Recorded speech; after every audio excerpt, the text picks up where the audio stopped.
আসসালামু আলাইকুম। সবার আগে বাছাই করা 10টি আন্তর্জাতিক খবর জানিয়ে দেব। প্রথমেই থাকছে শিরোনাম। তবে তার আগে অনুরোধ থাকবে ভিডিওটিতে একটি লাইক দিবেন।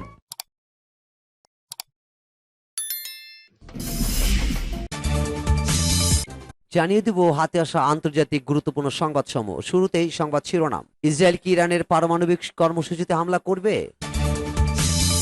এবার জানিয়ে দেব ইরান ইসরায়েল উত্তেজনার মাঝেই পাকিস্তান সফরে যাচ্ছেন ইরানের প্রেসিডেন্ট রাইসি। জানিয়ে দিব ইরানে হামলার পরিকল্পনা চূড়ান্ত, যা জানালো ইসরায়েলি সেনাবাহিনী। এবার জানিয়ে দিব ইরানের হামলা ইসরায়েলকে যেভাবে সহায়তা করছে যুক্তরাষ্ট্র। এবং সর্বশেষ জানিয়ে দিব ইসরায়েলের মতো সাহায্য চান ইউক্রেনের প্রেসিডেন্ট। শুনছিলেন সংবাদ শিরোনাম, এখন বিস্তারিত। ইসরায়েল কি ইরানের পারমাণবিক কর্মসূচিতে হামলা করবে? শনিবার মধ্যরাত থেকে রোববার ভোর পর্যন্ত ইসরায়েলের 300-র বেশি ড্রোন ও ক্ষেপণাস্ত্র হামলা চালিয়েছে ইরান। গত 1 এপ্রিল সিরিয়া ইরানের দূতাবাসে ইসরায়েলি হামলার প্রতিশোধ নিতে এ আক্রমণ চালানো হয় বলে জানিয়েছে ইরান। তবে লক্ষ্যবস্তুতে আঘাত হানার আগেই ড্রোন ও ক্ষেপণাস্ত্রগুলো গুলি করে ভূপাতিত করেছে ইসরায়েল। এই কাজে অংশ নেয় ইসরায়েল, যুক্তরাষ্ট্র সহ যৌথ বাহিনী। হামাস ইসরায়েল যুদ্ধের মধ্যে তেল আবিবে তেহরানের নজিরবিহীন হামলা এই অঞ্চলে উত্তেজনার পারদ ঊর্ধ্বমুখী করেছে। ইরান হামলার সমাপ্তি ঘোষণা করলেও ইসরায়েল হামলার জবাব কিভাবে দেয় সেটি দেখার অপেক্ষায় বিশ্ববাসী। অনেকে ধারণা করছেন ইসরায়েল ইরানের পারমাণবিক কর্মসূচিতে হামলা করবে। জন বোল্ট, যিনি প্রেসিডেন্ট ডোনাল্ড ট্রাম্পের অধীনে জাতীয় নিরাপত্তা উপদেষ্টা হিসেবে দায়িত্ব পালন করছিলেন, তিনি বলেছেন ইসরায়েল যদি ইরানের পারমাণবিক কর্মসূচির উপর প্রতিশোধমূলক আক্রমণ শুরু করে তবে যুক্তরাষ্ট্রের এর সঙ্গে যোগ দেওয়া উচিত। আমি মনে করি ইসরায়েল পুরোটা না হলেও খুব উল্লেখযোগ্য অংশ ধ্বংস বা নিষ্ক্রিয় করতে পেরেছে। সত্যি বলতে ইসরায়েল যদি ইরানের পারমাণবিক কর্মসূচি প্রতিহত করতে প্রস্তুত থাকে তবে যুক্তরাষ্ট্রের গর্বের সঙ্গে যোগ দেওয়া উচিত হবে। ইসরায়েলে ইরানের হামলার পরিপ্রেক্ষিতে মার্কিন প্রতিনিধি পরিষদের স্পিকার মাইক জনসন বলেছেন যে তারা ইসরায়েলের জন্য সামরিক সহায়তা পাশ করতে আবারও চেষ্টা করবে। ইসরায়েলে আরও সাহায্য পাঠানোর পূর্ববর্তী প্রচেষ্টা ডেমোক্র্যাটদের আহ্বানের কারণে স্থবির হয়ে পড়েছিল।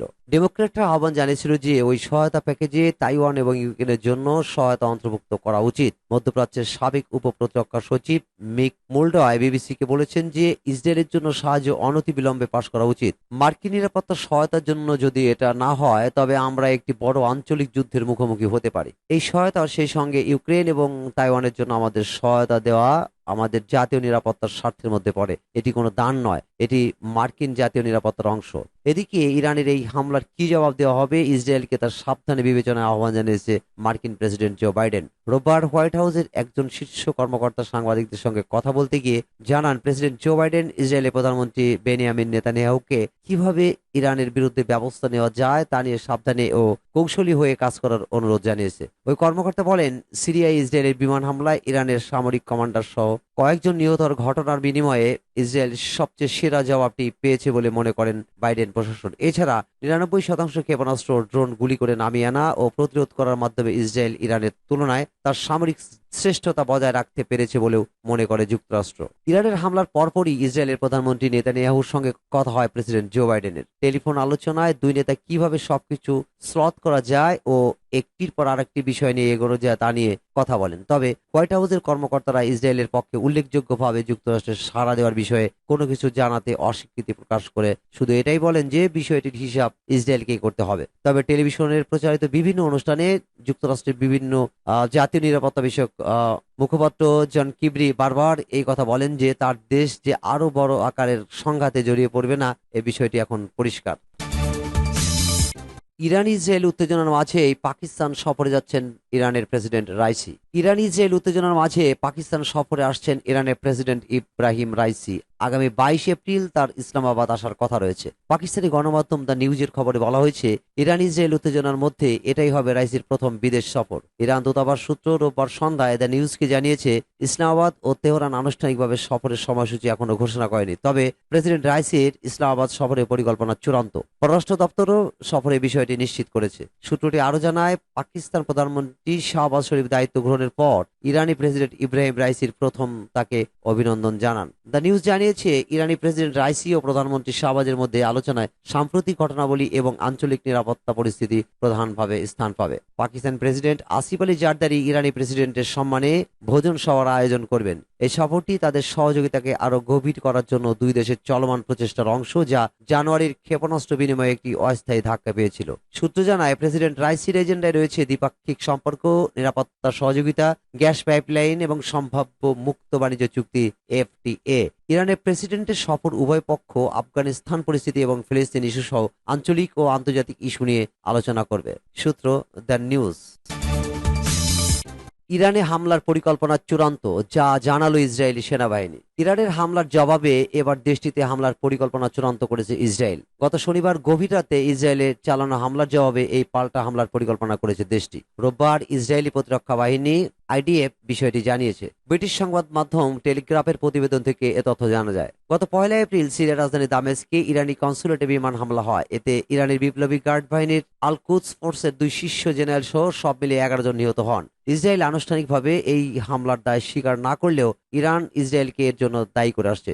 জবাবে গত শনিবার ইসরায়েলকে লক্ষ্য করে একসঙ্গে কয়েকশো ড্রোন ও ক্ষেপণাস্ত্র হামলা চালায় ইরান। শনিবার রাতের ওই হামলার বিষয়ে ইসরায়েলের প্রতিরক্ষা বাহিনী জানায়, ইরান ইসরায়েলকে লক্ষ্য করে ড্রোন ও ক্ষেপণাস্ত্র উৎক্ষেপণ করে। সেই হামলায় ইসরায়েলের একটি গোয়েন্দা কেন্দ্র ও একটি বিমান ঘাঁটি ধ্বংস করার দাবি করেছে ইরান। এবার ইরানি হামলার পাল্টে জবাব দেওয়ার পরিকল্পনা করেছে ইসরায়েল।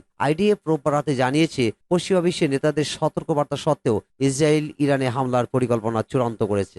IDF বলেছে, পশ্চিমা নেতাদের সতর্কতা সত্ত্বেও যুদ্ধ বিষয়ক মন্ত্রিসভা আক্রমণাত্মক ও প্রতিরক্ষামূলক উভয় পদক্ষেপেই অনুমোদন করেছে। ইরানি হামলার পর মার্কিন প্রেসিডেন্ট জো বাইডেন ইসরায়েলি প্রধানমন্ত্রী বেনিয়ামিন নেতানিয়াহুকে বলেছিলেন ইরানের বিরুদ্ধে তাৎক্ষণিক প্রতিশোধ না নিতে। একই সঙ্গে তিনি নেতানিয়াহুকে তার দেশের পরবর্তী পদক্ষেপ সম্পর্কে সতর্কতার সঙ্গে ভাবারও পরামর্শ দেন। বাইডেনের পরামর্শ মেনে ইসরায়েল যদিও তাৎক্ষণিকভাবে ইরানে আক্রমণ করেনি, তবে ইসরায়েল বলেছে ইরানের নিজের বেছে নেওয়ার উপায় ও সময়ে হামলার অধিকার ইসরায়েলের আছে। জাতিসংঘে পাঠানো এক চিঠিতে ইসরায়েল আরও বলেছে, ইরান ইসরায়েলকে আক্রমণের মধ্য দিয়ে বিপদসীমার সব রেখায় অতিক্রম করেছে। ইরানের হামলা ইসরায়েলকে যেভাবে সহায়তা করেছে যুক্তরাষ্ট্র। সিরিয়ার রাজধানী দামেস্কে কনসুলেটে হামলার জেরে ইসরায়েলকে নজিরবিহীন জবাব দিয়েছে ইরান। প্রতিশোধ নিতে রবিবার রাতে ইসরায়েলের মাটিতে 3 শতাধিক ড্রোন ও ক্ষেপণাস্ত্র নিক্ষেপ করে ইরান। যদিও এই হামলা অনেকাংশে প্রতিহত করতে সক্ষম হয়েছে ইসরায়েল, আর এই কাজে ইসরায়েলকে বেশ ভালোই সহায়তা করেছে যুক্তরাষ্ট্র। হামলার সময় ইরান ও ইয়েমেনের 86টি ড্রোন এবং ব্যালিস্টিক ক্ষেপণাস্ত্র ধ্বংস করে দিয়েছে মার্কিন বাহিনী। সোমবার 15 এপ্রিল এক প্রতিবেদনে তথ্য জানিয়েছে আল জাজিরা। মার্কিন সামরিক বাহিনীর US সেন্ট্রাল কমান্ড সেন্টকম সোমবার বলেছে, ইউরোপীয় কমান্ড ডেস্ট্রয়ারদের সমর্থন নিয়ে মার্কিন বাহিনী শনিবার এবং রবিবার ইরান ও ইয়েমেন থেকে ইসরায়েলকে লক্ষ্য করে নিক্ষেপ করা 80টিরও বেশি একমুখী আক্রমণকারী ড্রোন এবং অন্তত 6টি ব্যালিস্টিক ক্ষেপণাস্ত্র ধ্বংস করেছে। সোশ্যাল মিডিয়া প্ল্যাটফর্ম এক্সে দেওয়া এক পোস্টে সেন্টকম বলেছে, এর মধ্যে লঞ্চার গাড়িতে থাকা একটি ব্যালিস্টিক ক্ষেপণাস্ত্র ও ইয়েমেনে ইরান সমর্থিত হুতিদের নিয়ন্ত্রিত এলাকায় উৎক্ষেপণের আগে মাটিতেই ধ্বংস করে দেওয়া 7টি SAVও রয়েছে। ইসরায়েলের মতো সাহায্য চান ইউক্রেনের প্রেসিডেন্ট।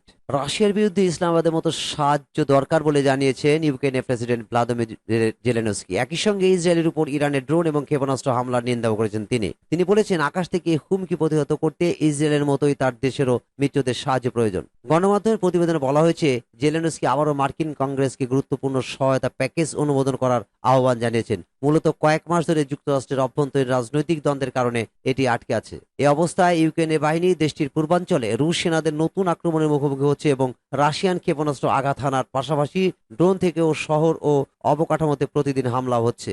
সোশ্যাল মিডিয়া প্ল্যাটফর্ম এক্সে দেওয়া এক পোস্টে জেলেনস্কি বলেন, ইরানের পদক্ষেপগুলো সমগ্র অঞ্চল এবং বিশ্বকে হুমকির মুখে ফেলেছে, ঠিক যেমন রাশিয়ার পদক্ষেপগুলো একটি বৃহত্তর সংঘাতের হুমকি দিচ্ছে এবং সন্ত্রাস ছড়ানোর ক্ষেত্রে দুই দেশের মধ্যে সুস্পষ্ট সহযোগিতাকে অবশ্যই বিশ্বের কাছ থেকে একটি দৃঢ় ও ঐক্যবদ্ধ প্রতিক্রিয়ার মুখোমুখি হতে হবে। পরে রাতের দেওয়া নিজের ভিডিও ভার্সনে ইউক্রেনের প্রেসিডেন্ট বলেন, বিশ্ব দেখেছে ইসরায়েল তার প্রতিরক্ষায় একা ছিল না, আকাশে হুমকিগুলো তার মিত্রদের মাধ্যমে ধ্বংস হয়েছে। তিনি বলেন, যখন ইউক্রেন বলছে মিত্ররা রাশিয়ার ক্ষেপণাস্ত্র ড্রোন হামলার বিষয়ে চোখ বন্ধ রাখতে পারে না, তখন এর অর্থ হলো এই বিষয়ে কাজ করতে হবে এবং দৃঢ়ভাবে কাজ করা প্রয়োজন।